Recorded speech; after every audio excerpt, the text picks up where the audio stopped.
मैं नरेंद्र दामोदर दास मोदी मैं अन्नपूर्णा देवी ईश्वर की शपथ लेती हूँ। मैं संजय सेठ ईश्वर की शपथ लेता हूँ कि मैं विधि द्वारा स्थापित भारत के संविधान के प्रति सच्ची श्रद्धा और निष्ठा रखूंगा। इनको सांसद बनाने में और इनको जो मंत्री बनाया गया उसे भारत का प्रधानमंत्री नरेंद्र मोदी जी का जाता है इनका श्रेय। हम उनको भी धन्यवाद करते हैं कि हम जैसे रांची जिला के कार्यकर्ताओं को उत्साह वृद्धि करने में, हमें गौरवशाली महसूस करने में उनका बहुत बड़ा भूमिका रहा। कांग्रेस पार्टी की ओर से केंद्रीय बजट को कुर्सी बचाओ बजट करार दिया है। कांग्रेस के प्रवक्ता कपिल सिब्बल ने कहा है कि आंध्र प्रदेश और बिहार की बदौलत ही केंद्र सरकार में चल रही है, इसलिए दोनों राज्यों को केंद्रीय बजट में लाभ दिया गया है।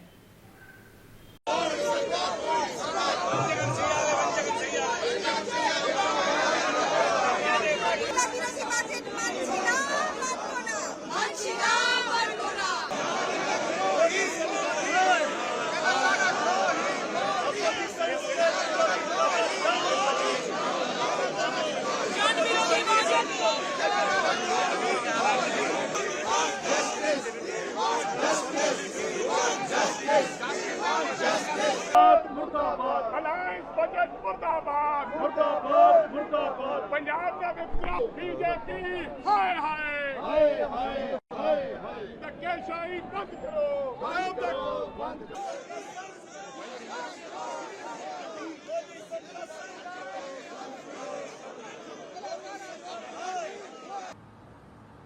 झारखंड में चुनाव होने वाला है, कुछ नहीं।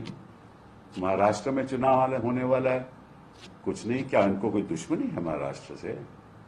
इनकी तो अपनी सरकार है, क्योंकि ये जानते हैं कि अगर बिहार के लिए कुछ नहीं करेंगे, स्पेशल पैकेज तो इन्होंने दिया नहीं, क्योंकि उनके पास साधन ही नहीं है। और जो 26 लाख करोड़ की ये बात करते हैं वो तो 5 साल में दिया जाएगा, और उसमें कितनी और स्कीम्स ऑलरेडी उसमें शामिल हैं ये तो बाद में पता चलेगा। और जहां मतलब के रोज पुल गिर रहे हैं, पहले वो पुल तो कायम करें। और आंध्र प्रदेश में आपको मालूम है मिला तो केवल 15 लाख करोड़ ही आंध्र प्रदेश को, ज्यादा नहीं मिला इस समय। लेकिन कहने का मतलब यह है कि सरासर पहली बार मैंने सुना कि प्रधानमंत्री वित्त मंत्री जी बजट की शुरुआत स्टेट से कर रहे हैं।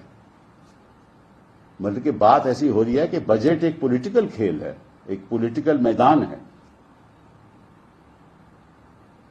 ये एक हिंदुस्तान की आर्थिक भविष्य के बारे में है, उसके बारे में तो इन्होंने सोचा ही नहीं। अगर सोचते तो जो उन्होंने किया है, कांग्रेस पार्टी का मैनिफेस्टो पढ़ के ये नहीं करते।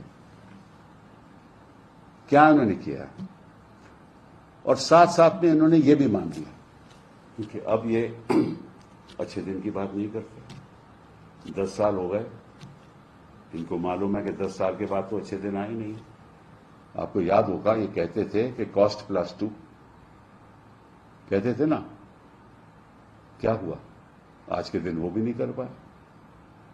ये कहते थे 2 करोड़ जॉब हम हर साल क्रिएट करते हैं, आज मान गए।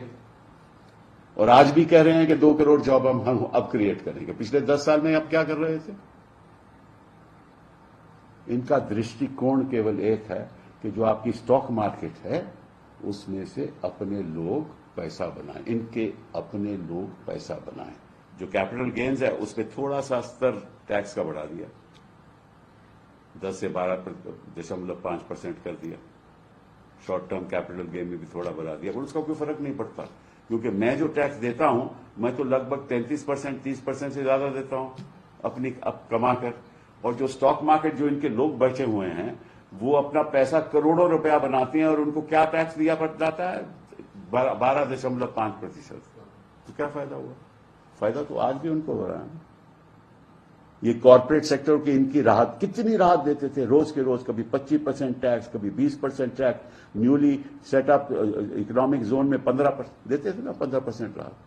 आज ये मान गए कि वो जो ट्रिकल डाउन इफेक्ट होना चाहिए था नहीं हुआ। वही कॉर्पोरेट सेक्टर टैक्स की राहत लेकर इन्वेस्टमेंट नहीं करता। आज ये बात मान गए।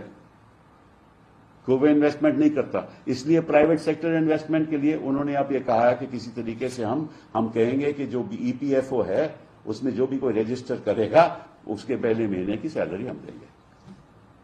और उसके बाद जो ये समझते हैं कि कॉर्पोरेट सेक्टर फिर उनको उसके बाद 3-4 महीने आफ्टर स्किल डेवलपमेंट करके उनको रख लेगा। क्यों रखेगा कॉर्पोरेट सेक्टर? किस लिए रखेगा कॉर्पोरेट सेक्टर?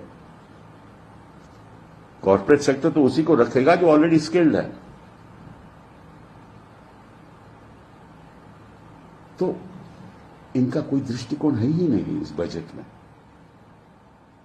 ना ये पूरी तरह से पॉलिटिकल बजट है, ना ये पूरी तरह से हिंदुस्तान की आर्थिक व्यवस्था में कोई बदलाव लाना चाहता है, क्योंकि इनको मालूम ही नहीं, वित्त मंत्री को मालूम ही नहीं, प्रधानमंत्री जी को मालूम ही नहीं। इनको ये मालूम है कि किस तरीके से पीएमएलए का इस्तेमाल करो, लोगों को अंदर करो।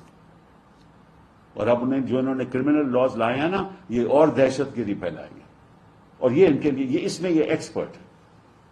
तो इनको देश चलाना नहीं आता, ये जनता समझ चुकी है।